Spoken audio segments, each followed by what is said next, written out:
Jika melihat film tentang hutan Amazon, pasti tak jauh dari suku primitif bahkan sampai kanibalisme.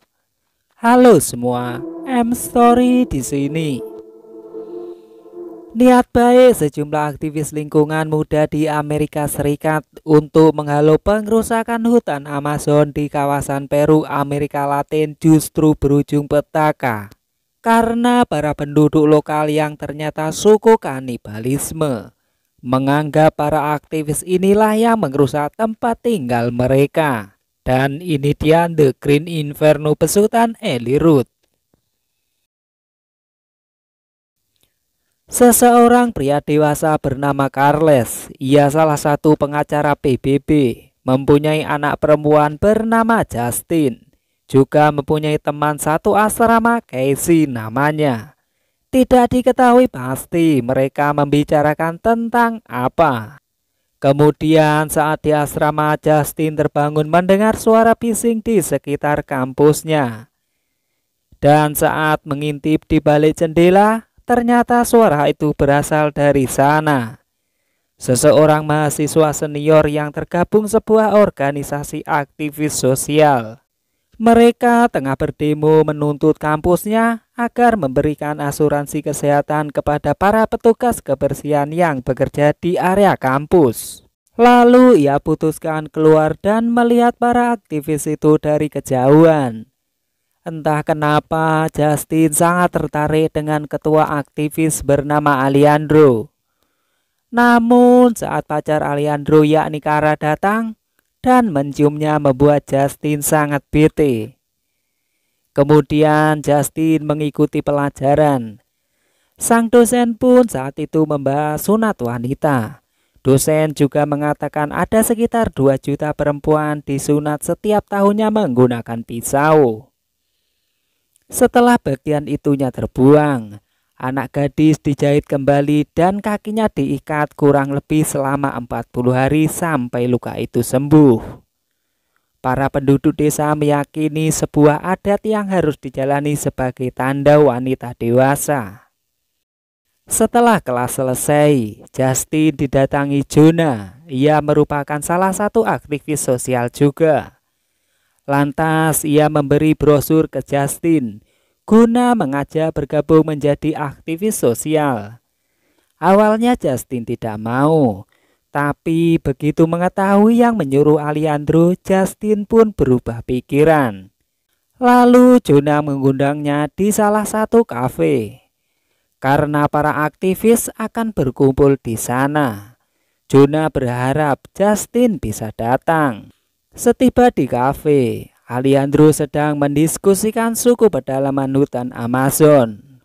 Alejandro mengajak para aktivis itu untuk menyelamatkan suku pedalaman dari ancaman pemusnahan hutan oleh sebuah perusahaan. Karena perusahaan tersebut menginginkan gas alam yang berada di wilayah suku setempat. Sehingga perkampungan akan digusur dan semua para suku akan dibunuh. Alejandro mengetahui itu hanya dari foto satelit.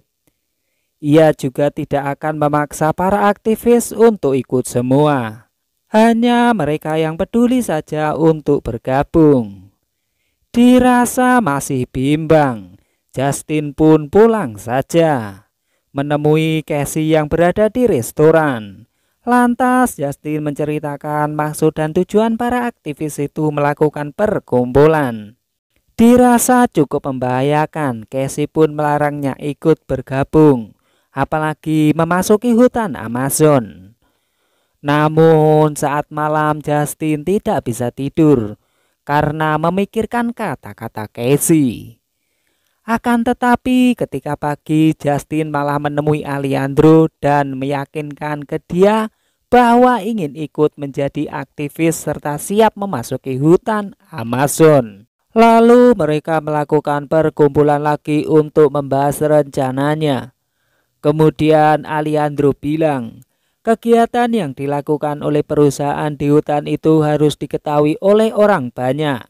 Caranya menyuruh para aktivis untuk merekam kegiatan mereka dan kemudian menyiarkan secara langsung. Setelah tahu kegiatannya direkam, maka semuanya akan berhenti. Itu berarti sama hal para aktivis telah berhasil menyelamatkan suku pedalaman. Ketika ingin berangkat, Justin memberi kabar sang ayah bahwa akan mengadakan kegiatan perkampusan untuk pergi ke Peru. Ia meyakinkan sang ayah akan baik-baik saja. Mengetahui perjalanan ke Peru sangat berbahaya, sang ayah pun juga melarang. Namun Justin tetap kekeh ingin berangkat. Hingga ia tiba di bandara Peru dan sudah ditunggu oleh Carlos, seseorang yang telah mendanai misi mereka. Kemudian mereka melanjutkan perjalanan lagi dengan pesawat perintis sampai ke sebuah kota kecil. Dan melanjutkan lagi menggunakan becak motor sampai ke pelabuhan. Dilanjutkan lagi menggunakan perahu kecil hingga sampai ke tujuan mereka. Begitu sampai, semua mengganti pakaian yang sama seperti para pekerja dan meninggalkan tas, begitu juga paspor, lalu berangkat. Mengetahui para pekerja akan istirahat, mereka menyusun rencana. Kemudian Alejandro menyuruh memakai topeng. Namun Justin tampak ketakutan. Walaupun demikian, ia harus tetap melakukan itu karena mereka sudah pergi sejauh itu dan tidak mungkin akan kembali. Dipimpin oleh Alejandro, para aktivis memasuki kawasan bekerja. Lantas mempersiapkan misi mereka dari memasang bom, memakai topeng, dan mengikat tubuh mereka dengan rantai. Lalu menyiapkan handphone untuk merekam kejadian tersebut. Namun pada saat Justin ingin menggembok rantai itu, gemboknya tiba-tiba rusak. Sementara yang lain tidak mengalami masalah apapun. Hingga Justin sangat panik. Sementara bom sudah diledakkan. Terdengar suara bom, para tentara sewaan langsung mendekati para aktivis. Dikarenakan gembok Justin rusak, ia pun dengan mudah ditarik dan langsung ditodongkan senjata. Tapi keegoisan Alejandro, ia pun tak memedulikan nasib Justin. Ia malah memanfaatkan Justin karena ia adalah anak pengacara PBB, serta mengancam tentara sewaan. Mengetahui hal itu, Justin sangat kecewa. Dalam waktu singkat, siaran mereka ditonton oleh jutaan orang, termasuk petinggi perusahaan yang menyewa para tentara itu. Ya, dikarenakan takut berurusan dengan PBB, petinggi perusahaan langsung menelpon tentaranya dan menyuruh dia untuk membebaskan Justin dan teman-temannya. Kemudian ia dibawa ke bandara. Setelah Carlos menyuap uang segulung ke tentara Peru, para aktivis langsung dilepaskan borgolnya. Lalu mereka kembali lagi ke bandara utama Peru menggunakan pesawat perintis tadi. Namun di dalam pesawat mereka merayakan keberhasilannya. Beda hal dengan Justin. Ia pun tampak kesal kepada Alejandro karena telah mengambil keputusan tanpa bermusyawarah. Memanfaatkan Justin sebagai putri pengacara PBB untuk memenangkan misi tersebut. Hingga tak lama kemudian,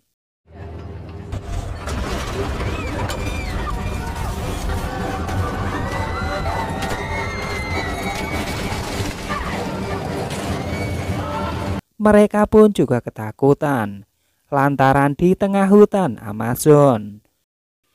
Lalu Daniel menyuruh mencari GPS guna mengirimkan bantuan. Belum sempat bertindak, mereka pun telah diserang suku setempat dan membiusnya. Semua dibawa ke kampung suku kanibal yang sambutannya yang mengerikan.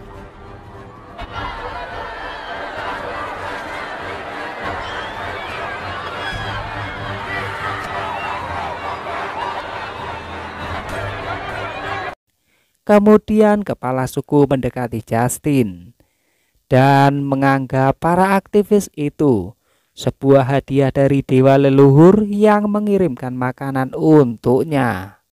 Lalu kepala suku menyuruh para anggotanya memasukkan mereka ke kandang babi dan menyisakan Jonah saja.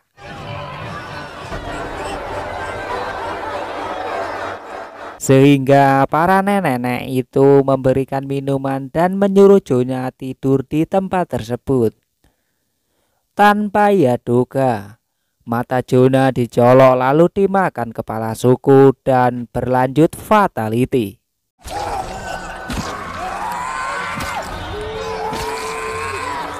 Mengetahui hal itu, para aktivis